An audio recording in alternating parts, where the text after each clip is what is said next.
SDPB brings you closer to your government. With gavel-to-gavel coverage of the South Dakota legislature and in-depth reporting from Pierre. Good, useful, and full of wonder. SDPB.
From early learners to lifelong students, SDPB inspires curiosity through trusted educational programs and resources for every stage of life. Good, useful, and full of wonder. SDPB.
Oh, whoa, that's way more microphone. We can hear you, Dana.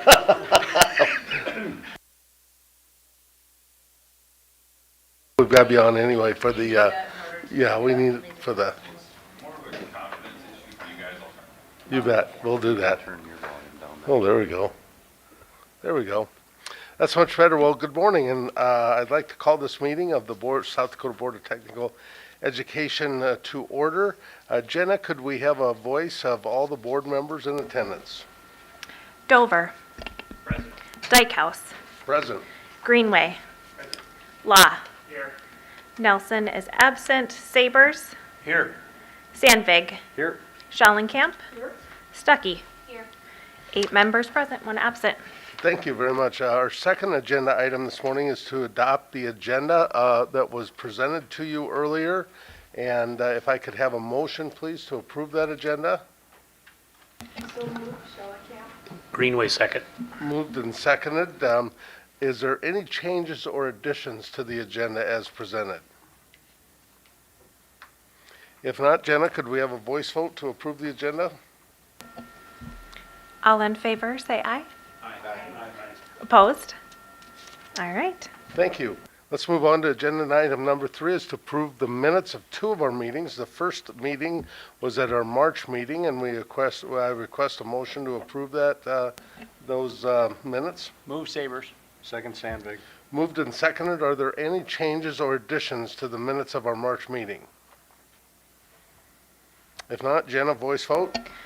All in favor, say aye. Aye. Opposed? Thank you. We also had a special meeting in January. Those minutes were provided to you previously. Those have already been approved. Oh, those have been approved. Okay. We will just move on then. Thank you. At each of our meetings, we have a declaration of conflicts. If any board member has a conflict, now is the time to present that so that we can provide that waiver. Are there any declaration of conflicts? If not, we'll move on. Agenda item number 5 is public comment. At each of our quarterly meetings, we provide time for the public to make comments to this board. Any public comments come before us today? If not, we'll move on to item 6, the Executive Director's Report. Nick, you want to provide that?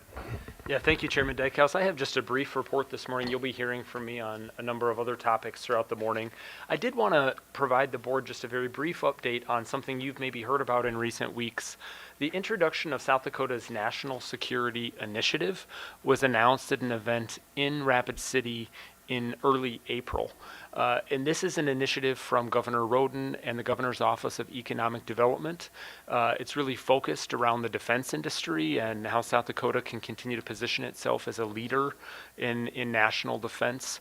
And the way this is connected to our technical colleges is, of course, in workforce development, and the way we would be training or expanding our workforce development work related to the defense industry. And so over the next couple of weeks, we'll be communicating with the Governor's Office of Economic Development, where we've got academic programs that might be relevant to those that are cited as a part of the initiative's initial documents, and how we might work with the Governor's Office of Economic Development and other leaders in the defense industry in the state to ensure that we're meeting some of those projected workforce demands. And so I don't have a lot to update you all on today, but I thought if you've been following the conversation around the defense initiative, which was publicly discussed in early April, perhaps you wondered whether or not our technical colleges would be playing a role in that initiative. And I do think we'll have a role to play that is not yet clearly defined, but we're in communication with the Governor's Office of Economic Development. And in fact,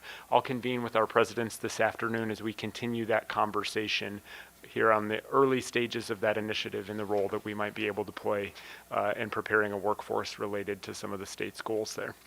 That's the update that I had to share. Thank you, Nick. We'll move on to agenda item number 7, which is a preview of our calendar. Nick, anything you'd like to add? It was presented in your packet. Thank you, Chairman Dykehouse. I don't necessarily have a lot to add beyond the document that is in the packet. In recent years, we have tried to approve 2 fiscal years at one time so that you had these dates sort of circled on your calendar.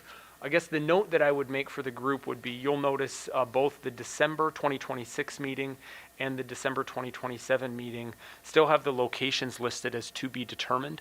In part, that will be driven by a likely leadership change in the board. Unfortunately, Chairman Dykehouse's term on the board will wrap up October 30th of this year, which means that December meeting and planning retreat may be dictated by who our new board leadership is and sort of how we handle hosting that event. As you'll recall, we have combined that December meeting and our annual planning retreat into one event in December in recent years. And so not certain exactly where that will land just yet, but in the coming weeks, we'll try to nail that down and ensure that we can confirm location for all of you. But the dates that are listed are those that we're proposing to sort of lock in for the next 2 years. Thank you, Nick. Could we have a motion to approve those, that calendar? Law moves. Sandvik second. Moved and seconded. Voice vote, Jenna? All in favor, say aye. Aye. Opposed? Thank you. Let's move on then to agenda item number 8, our annual certificate of no default and debt service coverage. Nick, I'll let you take that. Okay, thank you, Chairman Dykhouse. As you might recall, each May, we consider the certificate that you see listed on your agenda and that was included in this morning's packet. This is essentially an opportunity for the board to affirm that we will have appropriate debt service coverage based on enrollment and the current level of our facility fee and our current debt load. And so this certificate is sort of formal action that affirms that we'll have the appropriate debt service coverage. And so you'll see a couple of items noted in this certificate. Essentially, this certificate captures all the revenue sources that we would have that are designed to sort of feed our annual debt service. One of those is a state contribution, and you see that listed under legislative appropriations toward the bottom of the front page of the certificate. Right now, we have an agreement with the state of South Dakota where they cover 27% of our projected debt service obligation on an annual basis, and we cover the remaining balance through fees or through dollars generated through that facility fee. And so that just over $2 million is what the projected 27% of our debt service will be in FY27 and 28. And so we work with the state of South Dakota on that number. You see that come through our legislative appropriation and is discussed through our appropriations process, but it's considered projected revenue at this point. We also look at the balance of the tuition subaccount. That balance as of the beginning of February was just over $9 million, and we've discussed that tuition subaccount in recent months as well. And so the balance of that account is also factored into our debt service coverage. On the back page, you see a projection based on student enrollment. So we work with the Facilities Authority to sort of land on what that student enrollment number should be from a projection standpoint. As you might all know, we crossed the 6,000 FTE number in the last academic year. But for the purpose of projections, we're using 5,900. So that's an increase from where we were, I think, last year when we approved this certificate. We were at like 5,780 we used as our projected number. We've seen a steady increase, and so we revised that number up to 5,900 for the purposes of this projection. All of those numbers sort of factor into that overall projected revenue that we'll have. And what we have to demonstrate is that we will generate enough revenue that we'll be able to maintain a 1.03 or 103% debt service coverage. So by state statute, we are required to generate 103% of the revenue necessary to provide our debt service obligation on an annual basis. You see our projected number under item 4 is at 228%, or would be a 2.28 debt service coverage. And so we've had some conversations around that in recent years, that the requirement is we're at a 1.03. We're now above a 2.0. So we'll have conversations around what that means for our debt capacity into the future. Today's conversation isn't based on that. The consideration of this certificate is just a demonstration that we will fulfill our 1.03 obligation for the next fiscal year based on projected revenues. So those are the numbers that you see in this certificate. You might recall considering this last May, we do this on an annual basis. Just for perspective, again, because clearly we have plenty of headroom, great ratio. What has the lowest number been and when, just for some perspective compared to where we are now? For new board members, Terry, you and I were there in our very first board meeting of the Board of Technical Education. We got together, and we were very close, if not in a default of that 103. So historically, what had happened was, I think that we had, the system had operated on a build it and they will come basis. And we built and we had fabulous facilities, but they weren't coming yet. So that's what kind of got us into a little bit of a trouble. Well, three things have combined to really put us in this enviable spot. The first one is they have come. Our enrollments are up, which helps that rather dramatically. And the second one is we got the legislature to provide, I think, was it $50 million, one-time pay down of our bonds. So the legislature, when they were feeling flush with cash, which is not the case today, $50 million one-time pay down in those funds. And the third thing we did is when interest rates were dramatically low about 4 or 5 years ago, we were able to refinance those bonds at a much lower interest rate. So more students, a one-time pay down from the legislature, and a refinancing. Those three things have put us in a very enviable position right now. And it's much more comfortable to be here than it was when we first got started. So thank you all for all your work on that. It's been quite a journey, and a journey that we're very proud of to be in the position we're in. We've talked earlier in our meetings about the potential for bonding in the future, and I think this has put us in that position that as we look to the future, we can potentially bond again for some facilities as we go forward. I would move to approve the certificate as presented for signing or adoption. It's been moved and seconded. Jenna, you want to call for a voice vote? All in favor, say aye. Aye. Opposed? Thank you very much. Let's move on then to agenda item number 9, the graduate outcome report. Jenna? Perfect. Thank you, Chairman Dykhouse. Today's Graduate Outcomes Report is an annual report we publish with data from our technical colleges.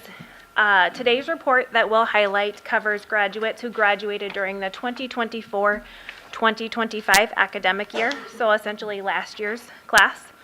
Just before we jump into the report, to give you some context into how we collect this data, our technical colleges really lead the process in this report. They start surveying their students approximately 6 months after graduation or after completing their programs. And then we can also use information to supplement from the South Dakota Department of Labor and Regulations Reemployment Assistance Program or that unemployment insurance record.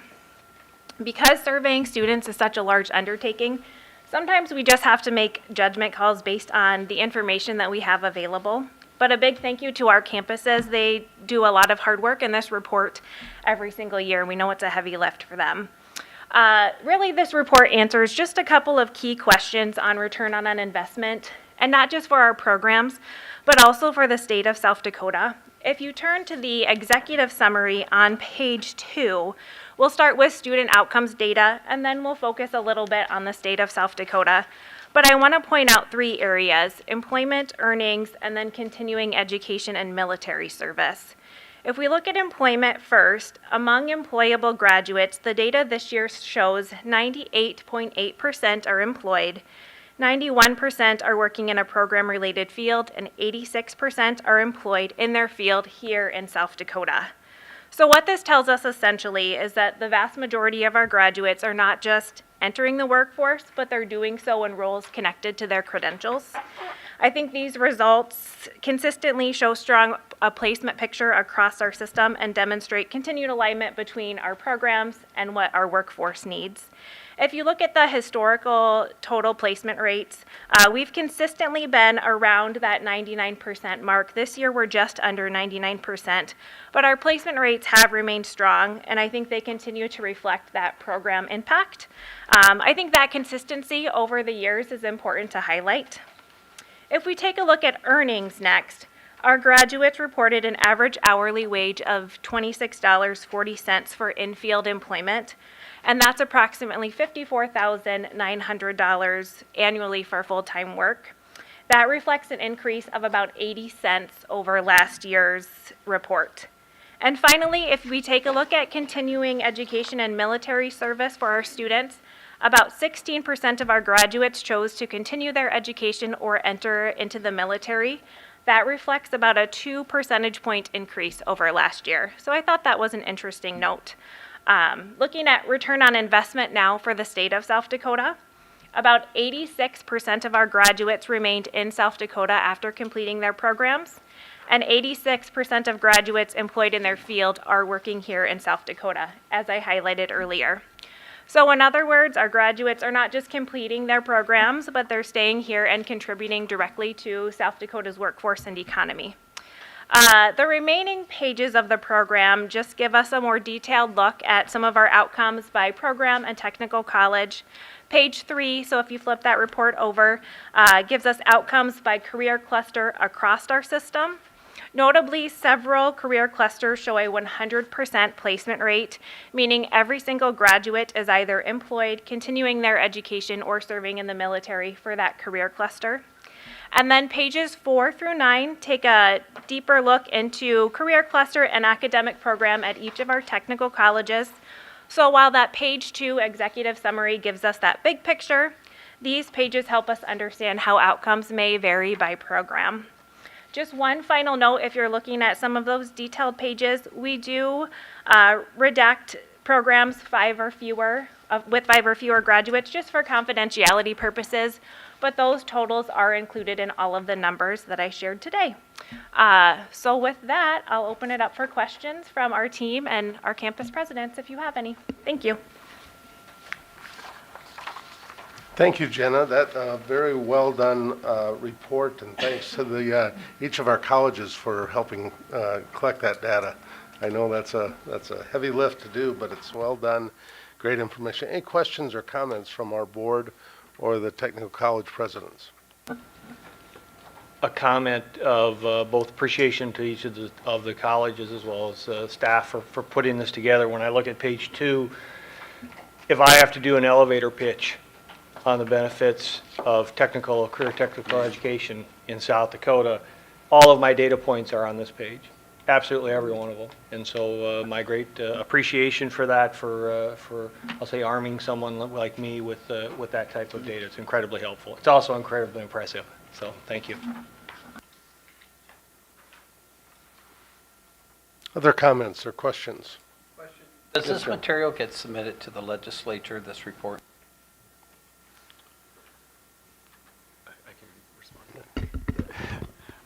Yeah, good question, Board Member Dover. On an annual basis, we provide the governor's Government Oversight and Audit Committee, a GOAC, accountability report. So in the fall, we'll submit these details to them, and then we'll include it in our appropriations briefings in the spring. But, yeah.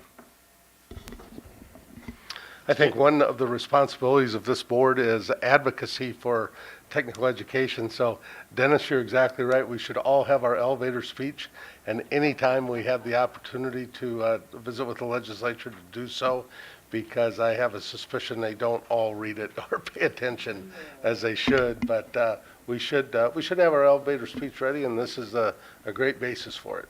Thank you. Right. Terry Sabers here. See, and the other thing it does is it shows that, 86% of our graduates are helping build our economy right here in South Dakota, because these are critical needs.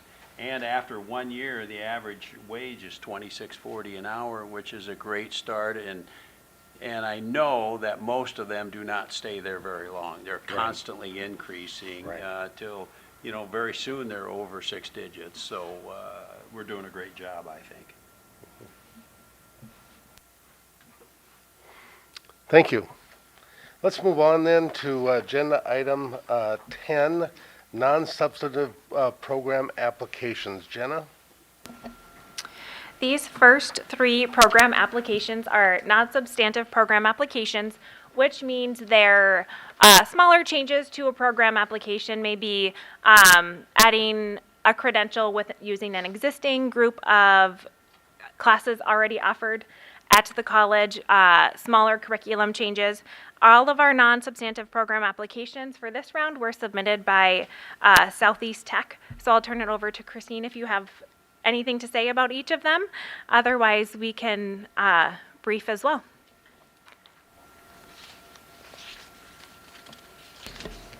Green light. Oh, yeah, there we go. Yes, thank you. Yeah, we are excited to hear more of your thoughts here on these program changes there. The advanced EMT looks like it's a subset of our already approved paramedic program that you had a chance to look at there. It's a stackable pathway, and we're excited that it adds an earlier workforce exit point for a lot of folks so that this meets their need at that time that they're looking at for students. Landscape certificate, also a stackable option there for our students there to add that additional marketable credential without extending time to the degree. So that really meets a lot of students' needs also. Give that to them as an option. And on the entrepreneurship piece, adding that is in addition to our business program, and still continue with student access there and give them entrepreneurship as an emphasis on a fairly broad business degree program. Perfect, thank you. And these first three have already been approved by Executive Director Wendell. They went through the committee process, and they serve as an informational item on the agenda. So I'll turn it back for agenda item 10B, the substantive program applications. Okay, thank you very much. We need no action on that, but thank you for the well-done presentation to us. Let's move on then to item 10B, Jenna, substantive program applications. So these program applications are a little bit more meaty, I guess you could say. They require either a major curriculum change, maybe it's in addition to a new program. We have a little bit of everything this round. So our first program application that we will go through, and then we will need a vote for these, is Southeast Tech has a credit for prior learning paramedic science program. I'll turn it over to Christine. Thank you. Yes, as you mentioned, this, excuse me, I think the spring pollen is doing a number on me, different city, so pardon me. Yes, credit for prior learning on our paramedic science, Associate of Applied Science degree. This one is looking to provide a structured pathway, probably not a high demand type of program, really looking to target probably 2 to 3 paramedics that are licensed already a year in that area and assist them in completing the requirements related to get to the AAS. So this has worked in the past for students that we were looking at, and they had packaged this together to propose to you as another option. Thank you very much. Any questions, comments on this change to this program? An AAS in paramedic science. If no questions or comments, we do require a motion to approve and a vote on this. Greenway, so move. Schellenkamp, second. Moved and seconded. Jenna, voice vote. All in favor, say aye. Aye. Opposed?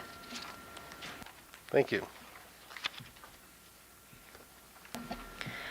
Next, we have Western Dakota Tech has proposed an AAS in gunsmithing. So I'll turn it over to Dr. Erickson. Well, I don't know that I thought in my first year I'd be bringing an AAS in gunsmithing to the board, but I'm happy to report that we are moving through the process with gunsmithing. This will be our final stop with the state approvals, and then we'll move on to the Higher Learning Commission. But we are proposing an AAS in gunsmithing to be in compliance with South Dakota and the Associates program. The Colorado College does have a curriculum that is an associate's, however, that's not recognized in South Dakota, so we do need to do the conversion. And this proposal is for the AAS so that it is in compliance with what is required in South Dakota. Some of it was just the adding of additional general education courses that we needed to do to fulfill the associates here. So we are excited to bring this one forward. President Erickson, would you mind, some of us have followed from afar the whole story of gunsmithing Sure. and the governor's involvement, Governor's Yeah. Office of Economic Development involvement. Could you kind of just give us a brief outline of how that's come to be and what the path forward looks like? Yes. And we'll have a little bit, I think, more discussion later as well. Oh, okay. So gunsmithing was one that has come forward to Western Dakota Tech alongside of Elevate in our area, as well as GOED and the governor's office. The Colorado College is one that their only program that they offer in Colorado is gunsmithing, and they are looking to be a part of a comprehensive institution. So the funding that was announced through the governor's office for future funds was for Western Dakota Tech to acquire the gunsmithing college, as well as all of the proprietary things that go along with gunsmithing. With our regulator, with the Higher Learning Commission, this is viewed as just Western Dakota Tech standing up our own AAS, because we are not bringing over their curriculum, just some of the intellectual property, so that is just an asset purchase that we would be doing. With that, we are looking to start our first cohort next fall. If we move through everything is staying on track. When we had the announcement, we had great interest both in Colorado, where they were saying, how do I apply to Western Dakota Tech? And Western Dakota Tech also getting applications, but we can't because we don't have that approved yet. So good, very good interest, as well as our industry partners within the Black Hills who are here to support this initiative. So it is for that acquisition of it. This is the curricular piece that needs to be approved so that we can move forward. But starting with our first cohort, ideally next fall, so fall of '27, eventually we can get that to a 2-year enrollment. We would hope that based off of everything that we have reviewed of the other institution, we could easily have 200 students in this program based off of how this program has performed previously. Thank you. Yeah.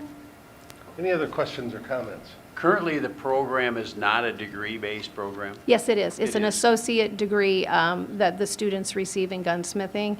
It is just not an AAS there. It is an associate's in Colorado. Okay, thank you. Question on the, and I'm on PDF page 97 in the packet, or I'm sorry, that was my version. I think it's, I don't have a page number, I apologize. It's Appendix 5, Financial Projections in the packet, and in years 2 and 3, state sources. Just curious, what's the source of the sources? Of state sources? Yeah, for under projected revenue. State sources there would be some of the funds that we would be receiving that's through Build Dakota, as that would kind of, not Build Dakota, I'm sorry, through our future funds of maybe how we're planning that out. That's what I believe that 221 is for. Okay, so it's not reliant upon a legislative No. direct earmark or anything like that, or No. directed funds? No. It's already in the existing pool that we apply for? Yes, or Okay. our state funds that we already receive for a new programming. Thank you.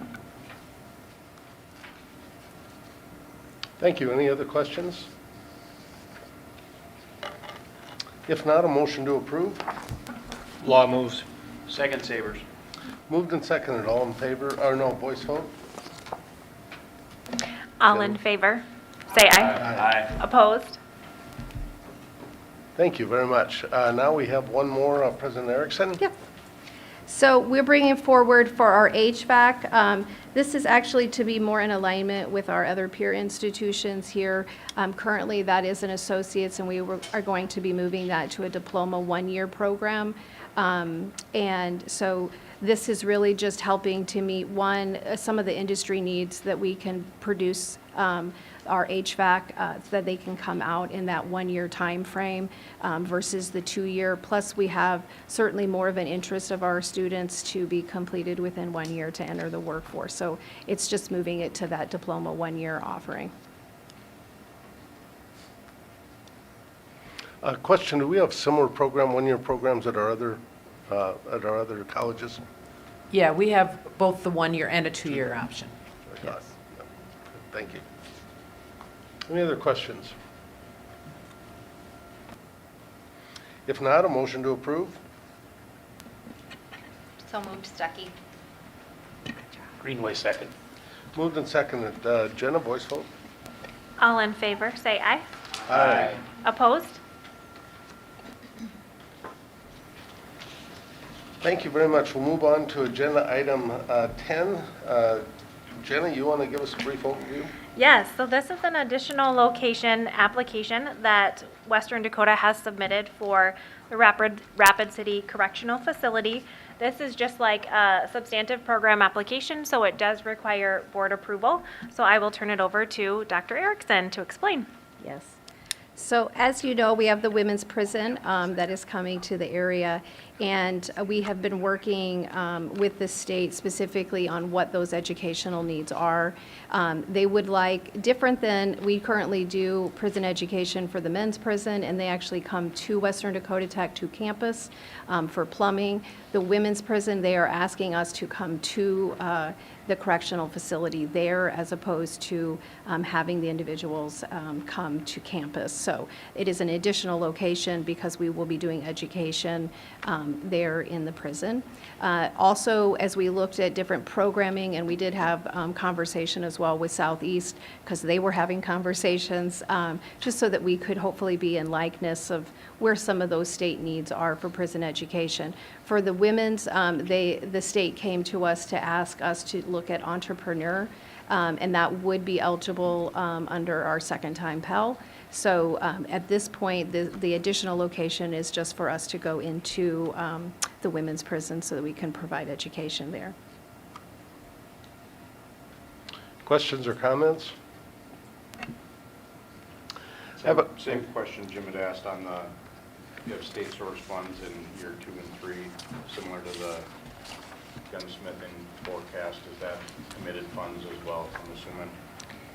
Those would have just been our regular state funds that would be issued to us through having the students in seat. We do utilize right now, even with the men's, second-time Pell because we are eligible for those. But in this case, that would just be regular funds that we are anticipating on receiving. I can also help answer that question. We use our funding formula in that calculation on that last page of that spreadsheet. So that's where those numbers come from, is our funding formula that we'll Okay, so use. then the obvious question would be, why is there nothing in year 1? Jenna? Yeah, it's like a pre-program year essentially. So the program hasn't started yet, no enrollment. It goes by the enrollment numbers at, I don't have my sheet on me, but at the very top, you'll see year 1, year 2, year 3. So year 1, there's So- 10. It's just, that's a proof of concept, not into the traditional funding formula that we see in year 2 and 3. Yes. State aid comes to us a year in arrears. So the students that are in the 25-26 school year will receive state aid for them in 26-27. Thank you.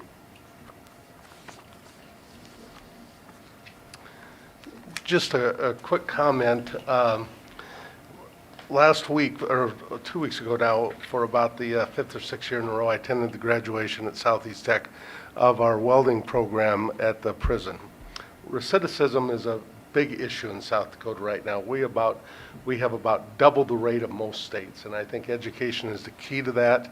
Don't hold me to exactly the number, but of the little over 100 graduates that have graduated from the welding program through the years. Around 85 of those men are still with the same company that they went with. It's truly a second chance. I've talked to the families, I've talked to the inmates, I've talked to everyone. That's really the key, and I think Southeast is expanding that to diesel technology next year. And when the new prison is built, there will be, we will see more of these programs going into the prison. And I'm glad that the reach out on the west side of the state with the women's prison is there also, because I'm just convinced this is key to the second chance for a lot of those people. Thank you. So thank you. Any other comments or questions? If not, motion to approve. Zanvig, so moved. It's been moved and seconded. Jenna, voice vote. All in favor, say aye. Aye. Opposed? With that, Nick, you have a few comments? Yeah, thank you, Chairman. I just wanted to make a note about the work of evaluating these program applications. As most of you are familiar, we have a standing committee on academic affairs, and that committee right now is populated by Board Member Sabers, Board Member Schallenkamp, and Board Member Stuckey. And so they do a lot of advance work prior to our meetings in conversation with presidents, and we convene a call-in meeting so that they can evaluate these programs and make a recommendation that will come before the full board, in particular on those substantive program applications where there are substantive changes being made to a program. As I noted earlier in the meeting, later in this calendar year, we'll have 2 board members who will be ending their terms on the board, which means we'll have some shuffling of our standing committees. And so not only will that likely trigger a change to the membership of our standing committee on academic affairs, we also have a standing committee on governance and a standing committee on budget and finance. And so as we have some board member terms ending and the likelihood of new board members joining us and some leadership changes, our office will likely be working with the 9 board members to evaluate what committees you might have interest in serving and kind of how we divide the 9 members among those 3 standing committees and reaffirm sort of the work and the mission of those standing committees. The Academic Affairs Standing Committee in recent years has been the most active and has met the most consistently. But as we tackle issues related to budget and finance or governance in the coming years, it'll be likely that those standing committees will begin to do work as well, but we'll sort of need to repopulate as we have some folks moving off the board and some new folks joining us. So more to come on those standing committees, but wanted to first share a note of appreciation with those academic affairs committee members. They really do the lifting between meetings, and then just give you all a signal that you'll be hearing from us as we think about the membership of those 3 committees moving forward. Thank you. Chairman Dykhouse? Yes. And I might add, as a member of the Academic Affairs Committee, we ask a lot of questions, as the presidents well know. So they're vetted. It's not as though they come in to us and we just say, oh, that looks good. But we do vet them very carefully. Thank you. I'll move on into item number 11, Technical College President's Reports. And President Sanderson, you're up first with Lake Area. Thank you, Mr. Chairman. One quick comment. I was at the governor's luncheon. I don't think I've ever seen that many politicians in one room who were more focused on things that they were all united on. It was kind of refreshing, really, that day. It was. And we'll start there. The highlights we share with you today, really, there's been a lot of culmination of staff efforts across campus with what we can share with you today. The governor's lunch, it was our 24th annual, and we had a lot of folks in the room. And every year when the governor comes to keynote our scholarship fundraising event, it's just a celebration of the community around technical education. So to Chairman Dykehouse's point, Governor Roden was there, Senator Rounds, several local elected officials or those who are running, and to a person, there was grand support for technical education and what's going on across our system. So it was just a point of pride to see everybody come together and really celebrate our students. We had several students who have been highly impacted by scholarship awards there to tell their story.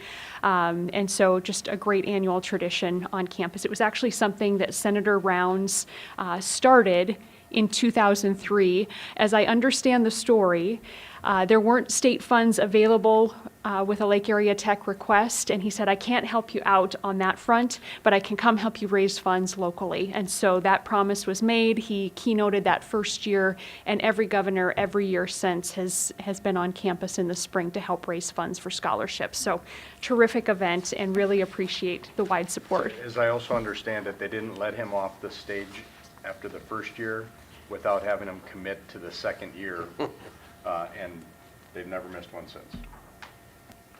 You're here. Great tradition.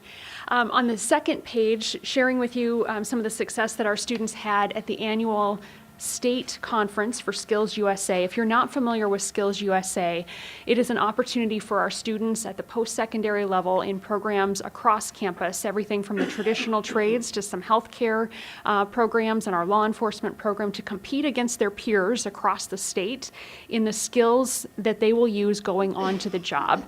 And I love student organizations for the fact that it takes that translation of what can be learned in the classroom and students can build some confidence in to another level where they're both competing against peers but also facing judges from industry who are professionals in that area and getting direct feedback. And so though it's a vulnerable, competitive environment, I think it really helps the students who take part in that to raise their awareness of what it takes to be a professional in their field, and really proud of our students for the success that they've had.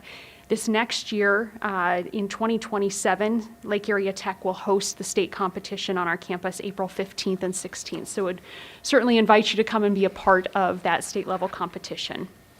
A couple of months ago, I shared with you that the CHS Foundation had granted Lake Area Tech about $229,000 for equipment and technology to build out a commodity risk management lab, or a trading room floor, in our agriculture program. And so that project, the bids are coming in at 3 o'clock today, so I'm very excited to see from the construction standpoint what that project will entail. We anticipate it will start in June and continue through the early fall. Anticipated that we will move into that space in late September, so students even in 26-27 will be able to use that space. The next couple of pages highlight a lot of simulation, either expansion or practice, that our students have had over the last couple of months. On the first page, we highlight the Nursing Simulation Center upgrades at our Capital City campus nursing location in Pierre. And so a big thanks to the Pierre community, to Avera Health, and to our nursing faculty for building out a simulation lab in Pierre that allows students in Central South Dakota the same level of simulation experience as our students at the Watertown campus have. And what's impressive about this partnership, Pierre has just really welcomed us. 20% of our nursing program is based out of the Pierre location. They're doing clinicals with Avera in Pierre, with Indian Health in that area, long-term care centers. And so for a student who comes from Central South Dakota and may not be able to get away from life to move to Watertown, this allows them to take most of their theory online and then come to Capital City campus for skills checks, go to Avera for their clinicals, their preceptorships. So it's just been a fantastic partnership, and through the conversations on this project, there's a lot of interest in expansion in some other healthcare areas and some dual credit with the local high schools in Central South Dakota. The other addition that we have added this last semester is took a classroom in our health sciences building and transitioned that into a radiology lab. With the growth in our dental program and next fall dental hygiene starting, we needed a space dedicated to radiology. And so now there are 8 radiology labs in that center to help free up some space in our clinical area to make sure that every student, whether they're in dental assisting or in dental hygiene, gets the lab and clinical experience that they need. And then the final kind of highlight happened on April 23rd. We had a mega sim that involved all of our healthcare programs, all of our public safety programs, some of our business programs from the photo media side to come together and respond to a real life scenario. So peers were working together to work through what started as a search warrant for a drug situation in our law enforcement house, and quickly turned into a situation where emergency medical response was needed, and then care from our nursing and surge tech programs. Our photo media students were there to be media in real life situation. And at the end of the day, as they resolved the situation, all those programs came together for a large-scale debrief. So every student had a part in that simulation. Every student had the experience of hearing from their peers about what it was like. We wanted to make sure that our students had the communication opportunity, the real-time decision-making that it is required in an emergency situation. And we brought in professionals from the community that also took part in that simulation. And so a great learning day across campus, and it's been a great topic in town since that point. And then last Friday, we celebrated our class of 2026. We had 883 students who were eligible to graduate. About 610 of them walked on Friday afternoon, and so really enjoyed celebrating all of them with their families. We have reached the point, Dana, I know you've been in the Civic Arena when it has been a packed house and hot, and we had that this year, and we're thinking it might be time to split that ceremony into a couple of sections to make it a little bit more comfortable for everyone, but that's a great problem that we face. HVAC students to work on cooling. Let's get an HVAC program started. Step one. Was this your largest class? No, I think the year that you spoke was our largest. Largest. This one was very close to that. Yep. I'll stand by for any questions that you might have. Just wondering on the simulation, did everybody get turned out all right? Everyone has all appendages as we hoped for. Had you done a mega sim like that before? It sounds like they had done a version of that before COVID, and faculty was ready to tackle it again at a bigger level. And so our concern in setting it up was every student in every one of those programs had to be part of it, and not just watching from the sidelines. And so our staff took most of the school year to plan that one-day event, and did a really impressive job of taking what students had learned in the classroom and what the expectations were from a soft skills, interaction, teamwork standpoint, and put all of those pieces together.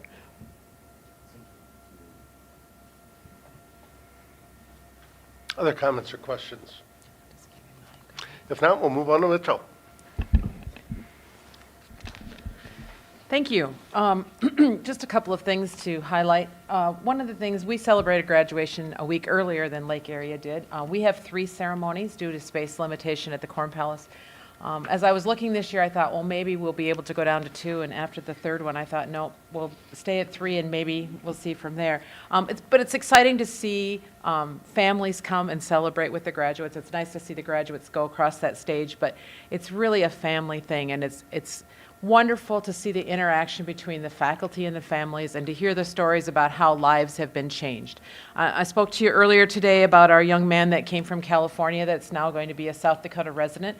We also have another young man that came from Pennsylvania, and believe it or not, the reason he came here is because he wanted to go into power sports, but he wanted to work on snowmobiles. And he knew that where he was at, he was not going to be able to have that opportunity. I visited with his mom after the ceremony, and she said, I don't know why he thought that snowmobiles are his thing, but he is staying in South Dakota because he definitely wants to be working in the power sports industry, and specifically with snowmobiles. So it's a great thing to see. She had not come out here with him. He really did the atypical situation. He found us online, he applied online, he registered online, and he showed up first day, and that was his first experience. And he was a little bit disappointed that the 2 years that he's been here, we've not had the big amount of snow, but we managed to help him find some places to have that experience. So he is very excited, and very excited to be in South Dakota for a lot of reasons. A couple of really exciting events that we had this year. That we do this annually. We had the Powerline Night Climb, and I will give you the dates next year because it's really a neat opportunity if you're in the area to see. It's really fun to see 115 students out there dressed in their night gear simulating what it would be like. They have to go through 5 stations. At each of those stations, they have to complete a skill as if they were out at a power outage. They start with a large safety meeting. They travel in buddies. They cannot you cannot go to the next station until both you and your partner have completed it. You're doing this at night with just the headlight, and so it's really a fun opportunity. We had a great time out there. It's always fun to walk around out there and then hear about how we're not adequately dressed to be out there. You know, you don't have the right gear. It's fun to watch the students point that out, and then also offer us the opportunity to take their place, but that's okay. The other thing about Powerline this year is we hosted the annual Lineman Rodeo. If you have never had the opportunity to attend a Lineman Rodeo, everyone should. It brings a lot of people. We had people from 6 states attending. We had families from those states come along as well. Again, the Power Linemen show their skills. There's a written test, so there's a component of that in competition. There's a climbing and trading out of a cross arm.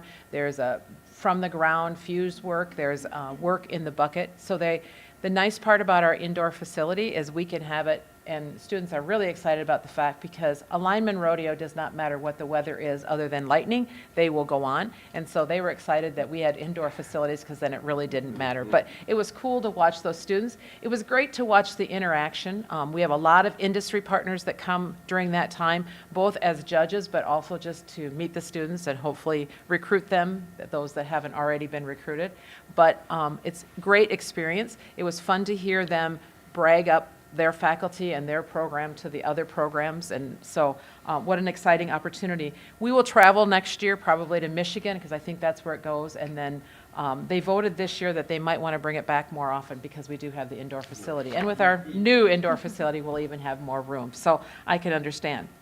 The other thing that I have to tell you about is this year we had the honor of awarding our 20,000th degree, which is an exciting experience. I was at Mitchell Tech when we awarded our 10,000th degree. I got a 20K is much easier to say. But it was wonderful. We recognized the young woman that was our 20,000th degree recipient, and we didn't tell her ahead of time. And when we asked her to stand, she was very like, what did I do wrong? But it was really exciting for her. A young woman from a family that she is the first to graduate. It just happened she was the 47th graduate, which gave us our 20,000th award. It's always nice to have those milestones. We hope to continue to grow and continue to have those things. A little bit about our construction projects. We are, if you get the opportunity, please take a look at how far we've come with our amphitheater just around the corner here. The next time you're here, you'll be in that facility again. Didn't quite make it. We have the utility underground facility, which will be operational this fall, coming along really well. Very interesting project to have been a part of, and we're excited about that. So if there are any questions, I stand by for those. Any questions, comments? Your Power Lineman Rodeo kind of strikes me as like a pro scouting day in other environments. So, It is a lot like that. Yeah, exact combine, exactly. Yeah. So I was amazed at the number of families that came to watch. It was very interesting. We had a family travel from Kansas City to come up and watch. And Dennis, in my years on the Northwestern Energy Board, they offered board members the opportunity to be part of the ground crew for the Lineman Rodeo, where they compete against the other ones. I did not, but you might want to offer that to some of these boards, since Terry and I are term limited and we don't have to worry about it. You might want to offer it to the other folks. absolutely, absolutely. We'll provide the hard hat.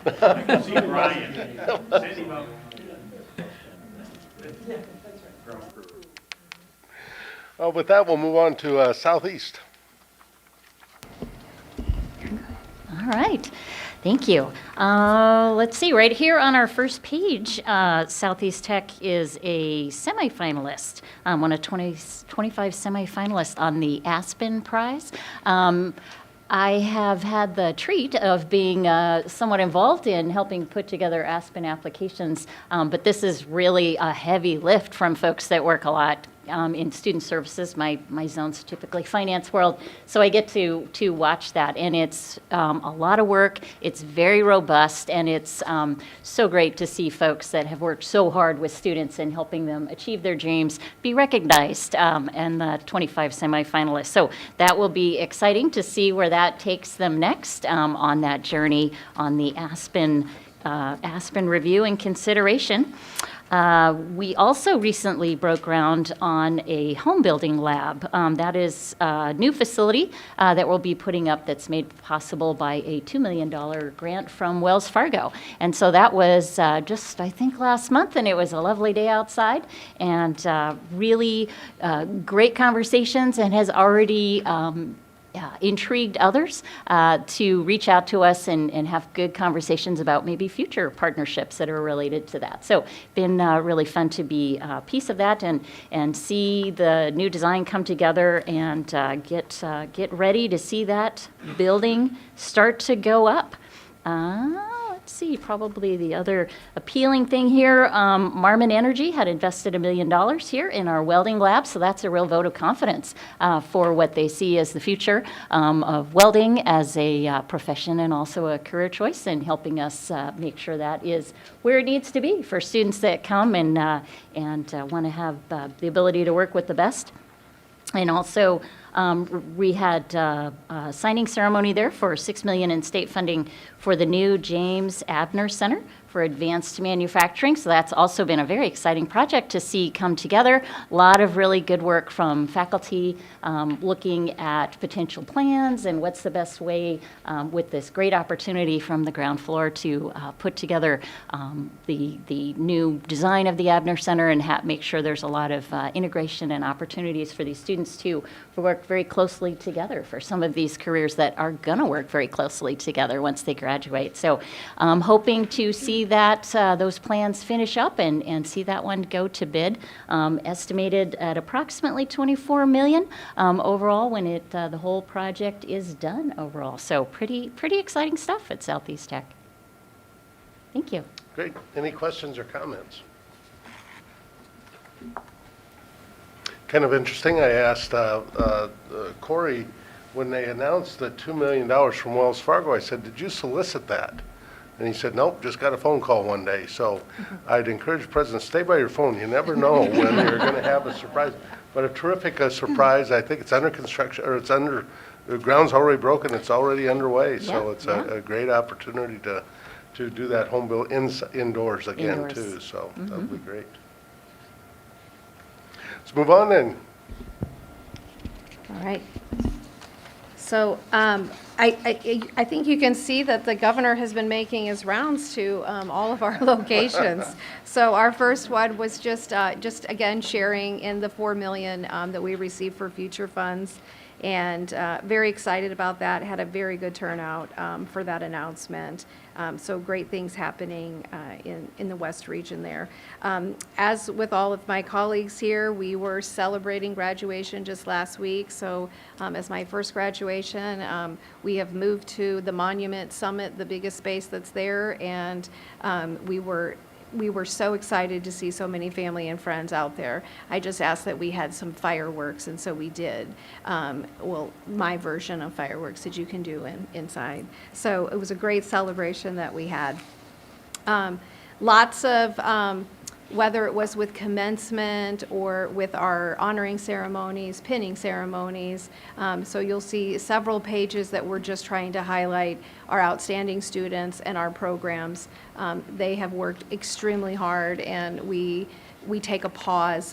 So you'll see noting for nursing and many of our other celebrations that we had.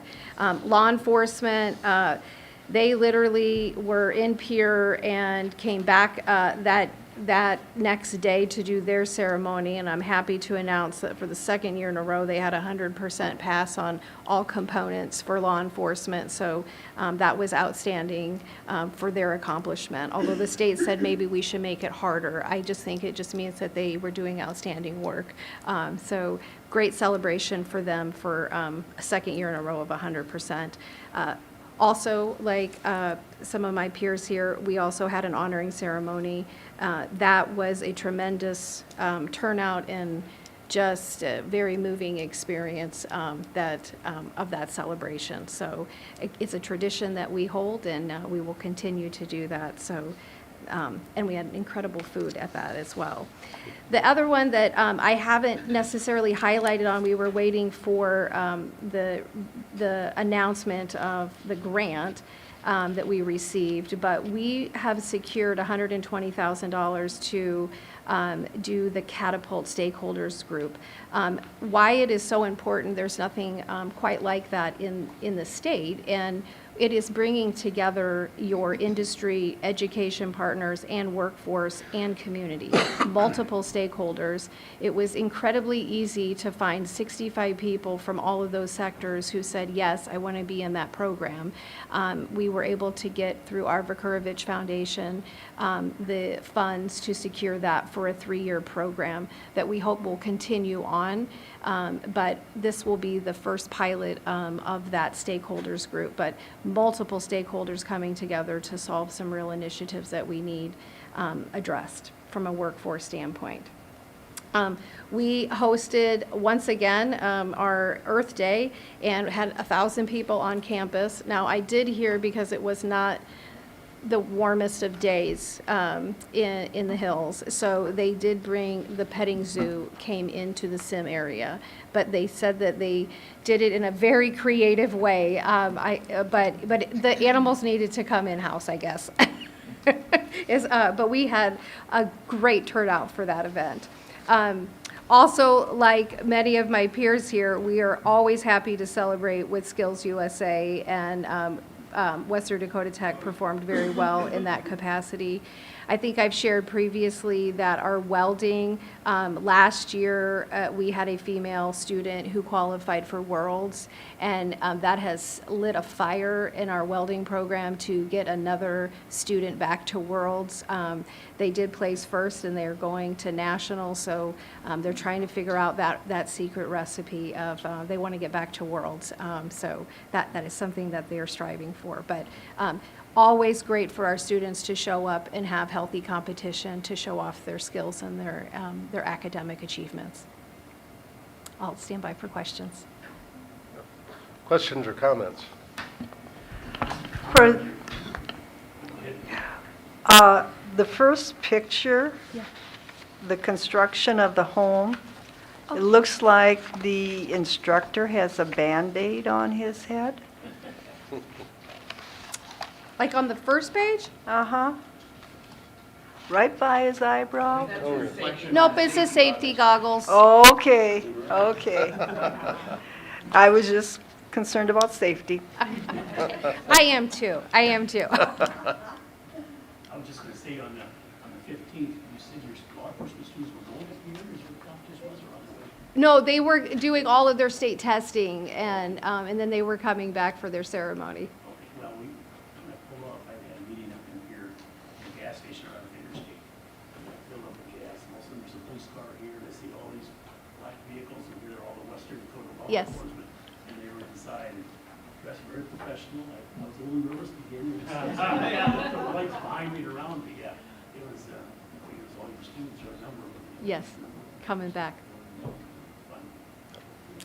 President Erickson, I was curious. I remember 4 or 5 years ago, we toured Western Dakota, and the plumbing courses, I think, were just getting started then, and I talked to the instructor. They were having a little trouble getting number of students, but I see it took first, second, and third in the skills competition. Is the plumbing program going well right now? Yes, and that is also one that we do, again, with the men's correctional facility as well. So yes, it is. Okay. It is doing very well. Good. Well, that's good Yeah, news. That's yeah. good to hear. Stay tuned. We're working on our campus master plan, so at some point I'll be bringing back for some of our campus expansions, but Thank you. Other comments? Questions? If not, Nick, any other comments? No, I think we would be ready to go into executive session. Yeah, great. If we could have a motion to go into executive session? So move. Second? Moved and second. Moved and second. I'm sure you got that, Jenna. Moved and seconded. Voice vote, Jenna? All in favor, say aye. Aye. Opposed? Thank you. We're in executive session. Or listening online or following along, the board will take no action when we come out of executive session.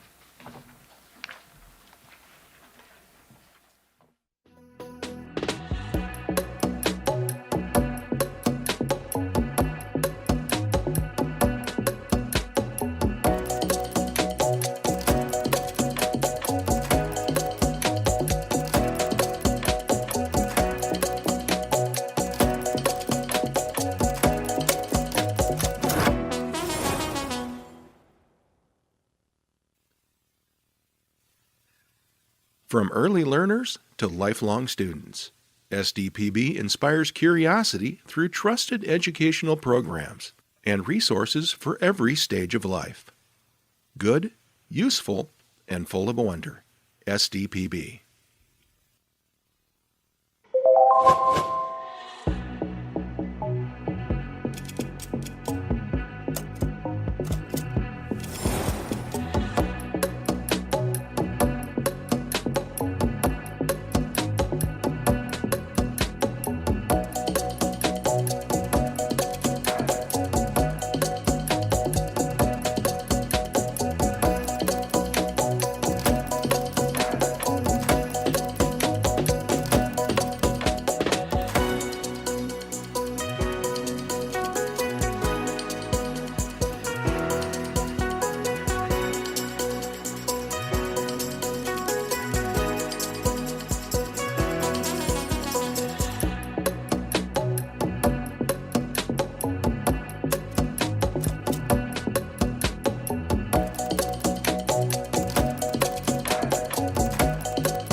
When South Dakotans need reliable information, SDPB is there providing updates and coverage that keep our communities safe and connected. Good, useful, and full of wonder. SDPB.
SDPB celebrates South Dakota's student athletes with live coverage of SDHSAA state championships, sharing the excitement of hometown heroes. SDPB, good, useful, and full of wonder.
From choir to debate to theater, SDPB shines a spotlight on South Dakota's talented students through SDHSAA All-State Fine Arts programming.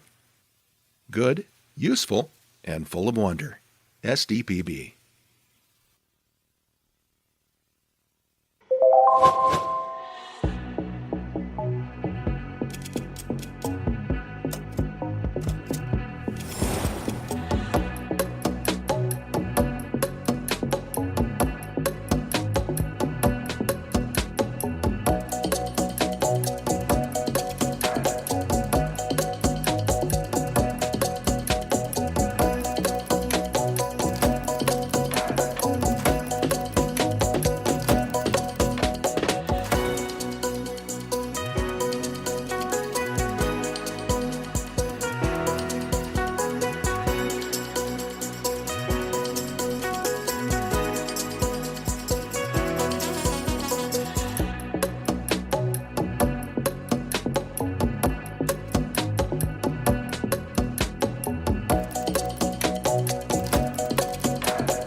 Every day, SDPB connects South Dakotans with stories that inform, inspire, and bring us together. SDPB, good, useful, and full of wonder.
SDPB is your home for fact-based journalism, connecting South Dakotans with news they can trust and stories that matter.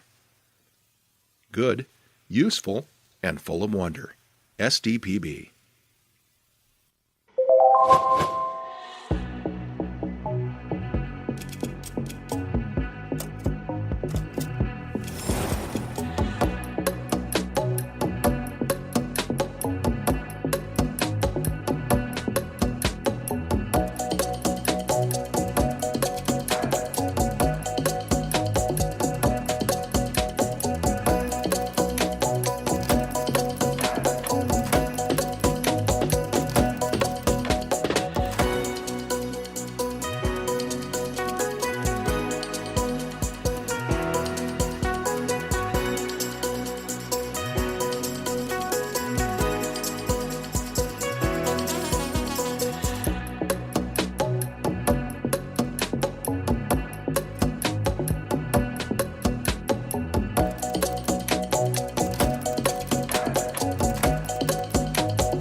From children's programs to in-depth documentaries, SDPB sparks curiosity and lifelong learning in every South Dakotan. SDPB. Good, useful, and full of wonder.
SDPB brings South Dakotans together, telling the stories that unite small towns, big ideas, and the people who make our state shine. Good, useful, and full of wonder. SDPB.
SDPB shares the voices and experiences of South Dakotans, preserving our stories, our culture, and our sense of place.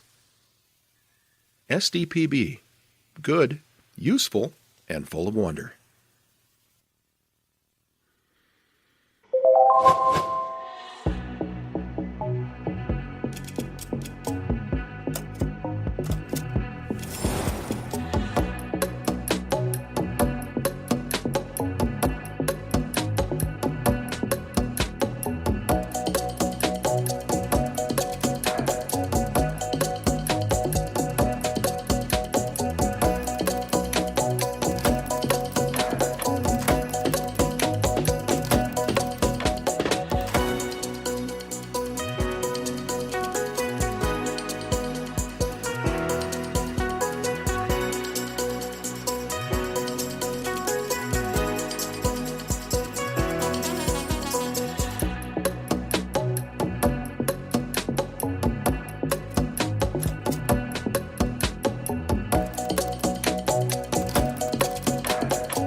As South Dakota's public media network, SDPB serves everyone with transparency, integrity, and commitment to open access.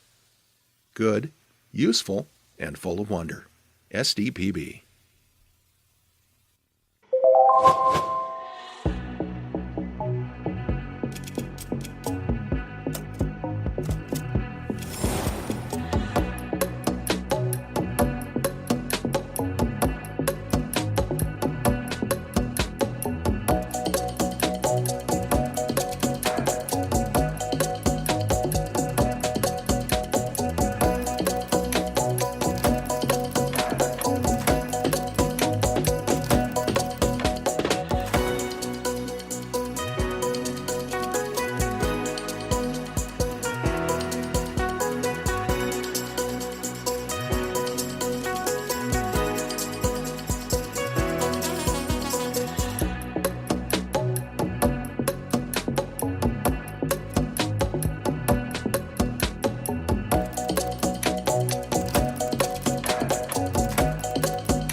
SDPB helps shape South Dakota's future by educating, informing, and inspiring the next generation of thinkers, leaders, and creators. SDPB. Good, useful, and full of wonder.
SDPB serves South Dakota through an interconnected communication system that is on 24/7, 365.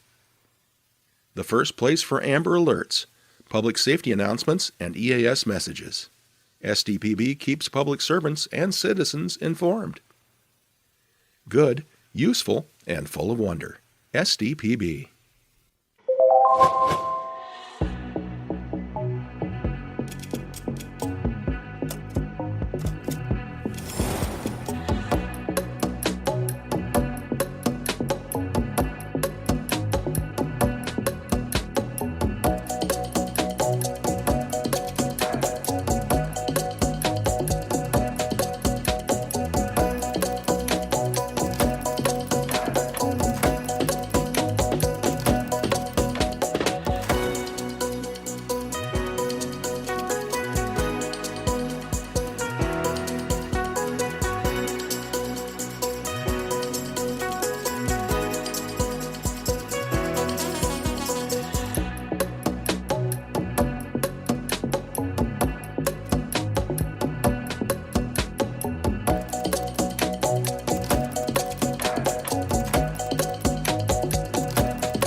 SDPB brings you closer to your government.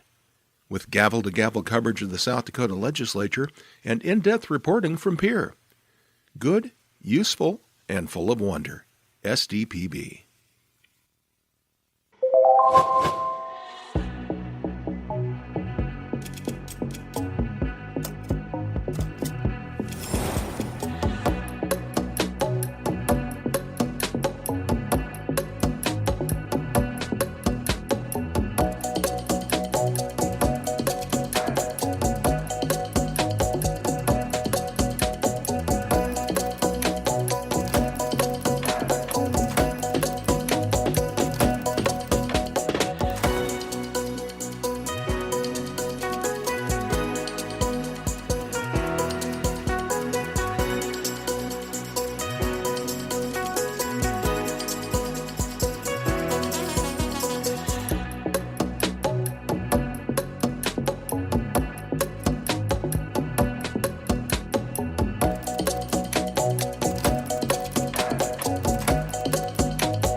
From early learners to lifelong students, SDPB inspires curiosity through trusted educational programs and resources for every stage of life. Good, useful, and full of wonder. SDPB.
When South Dakotans need reliable information, SDPB is there providing updates and coverage that keep our communities safe and connected.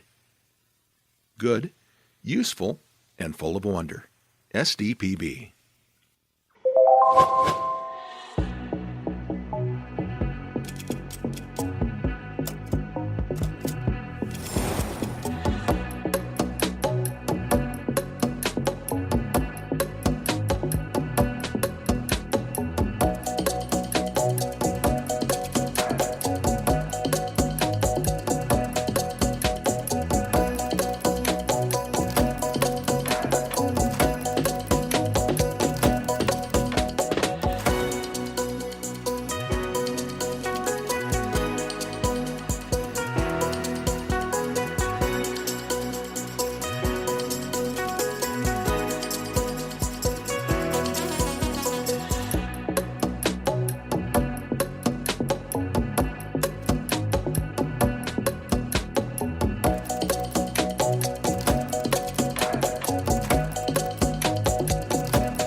SDPB celebrates South Dakota's student athletes with live coverage of SDHSAA state championships, sharing the excitement of hometown heroes. SDPB. Good, useful, and full of wonder.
From choir to debate to theater, SDPB shines a spotlight on South Dakota's talented students through SDHSAA All-State Fine Arts programming. Good, useful, and full of wonder. SDPB.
Every day, SDPB connects South Dakotans with stories that inform, inspire, and bring us together. SDPB, good, useful, and full of wonder.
SDPB is your home for fact-based journalism, connecting South Dakotans with news they can trust and stories that matter.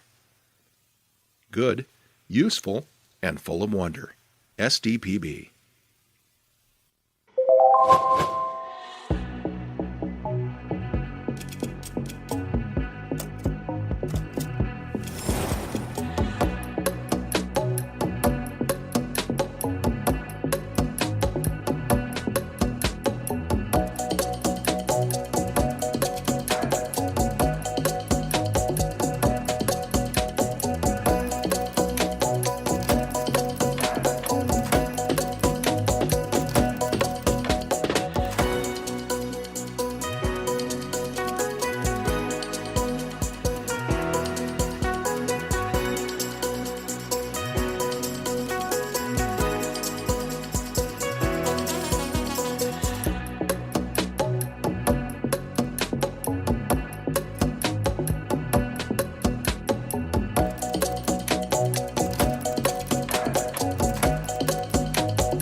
From children's programs to in-depth documentaries, SDPB sparks curiosity and lifelong learning in every South Dakotan.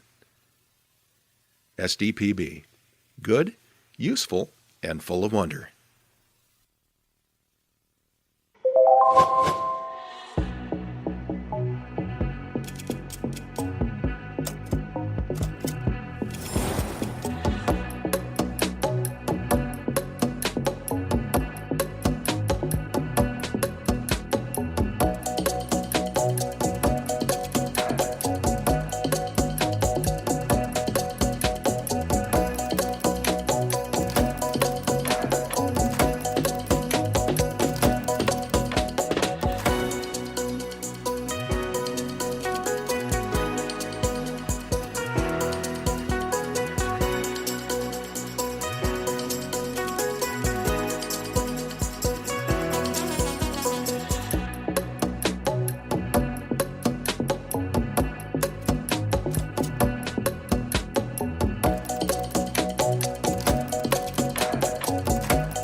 SDPB brings South Dakotans together, telling the stories that unite small towns, big ideas, and the people who make our state shine. Good, useful, and full of wonder. SDPB.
SDPB shares the voices and experiences of South Dakotans, preserving our stories, our culture, and our sense of place.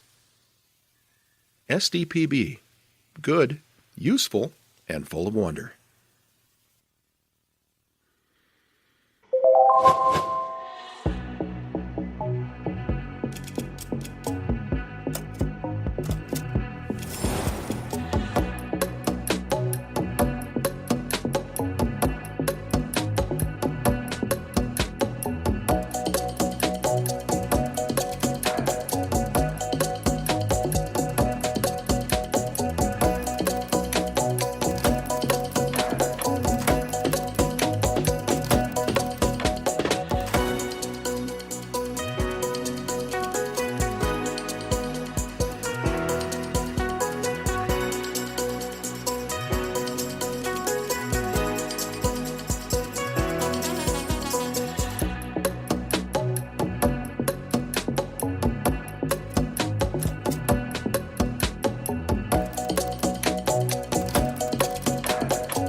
As South Dakota's public media network, SDPB serves everyone with transparency, integrity, and commitment to open access.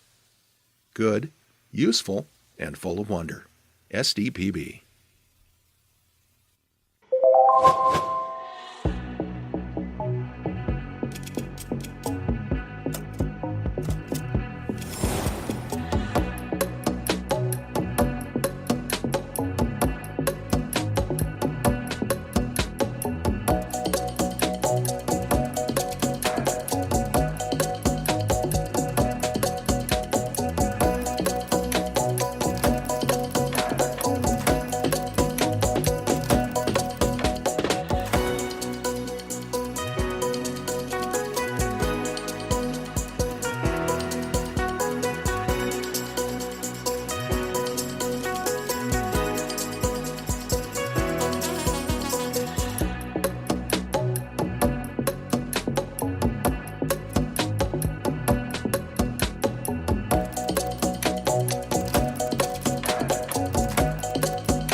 SDPB helps shape South Dakota's future by educating, informing, and inspiring the next generation of thinkers, leaders, and creators. SDPB. Good, useful, and full of wonder.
SDPB serves South Dakota through an interconnected communication system that is on 24/7, 365.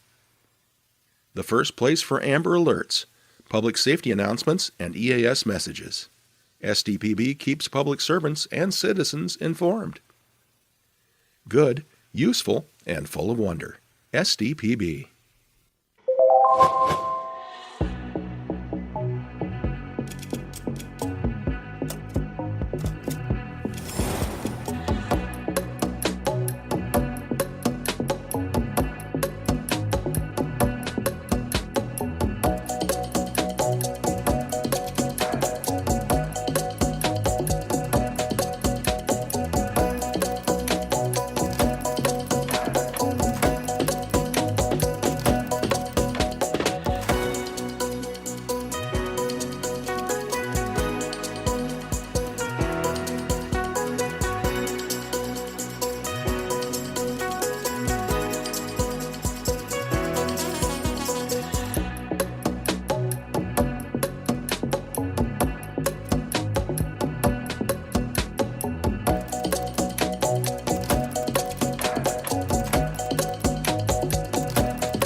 SDPB brings you closer to your government.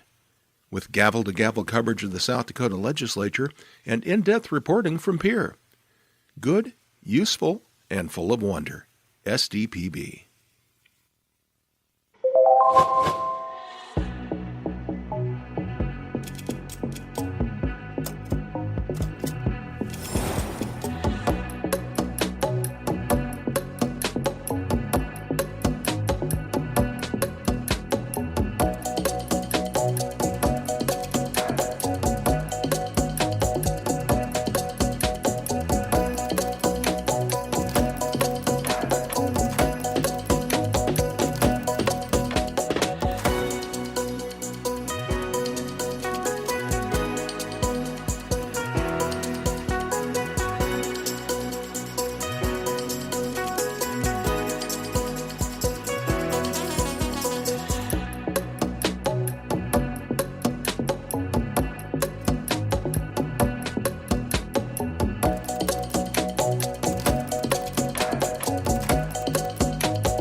From early learners to lifelong students, SDPB inspires curiosity through trusted educational programs and resources for every stage of life. Good, useful, and full of wonder. SDPB.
When South Dakotans need reliable information, SDPB is there providing updates and coverage that keep our communities safe and connected.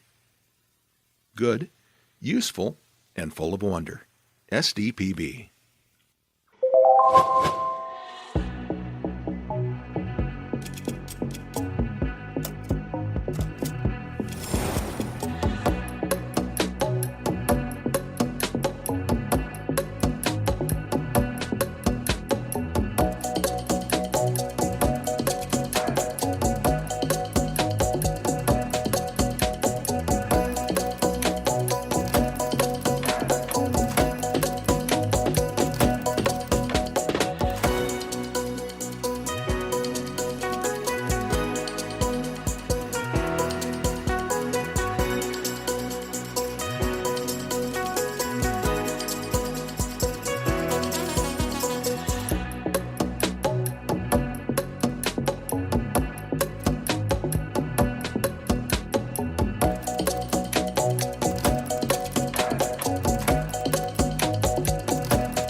SDPB celebrates South Dakota's student athletes with live coverage of SDHSAA state championships, sharing the excitement of hometown heroes. SDPB, good, useful, and full of wonder.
From choir to debate to theater, SDPB shines a spotlight on South Dakota's talented students through SDHSAA All-State Fine Arts programming. Good, useful, and full of wonder. SDPB.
Every day, SDPB connects South Dakotans with stories that inform, inspire, and bring us together.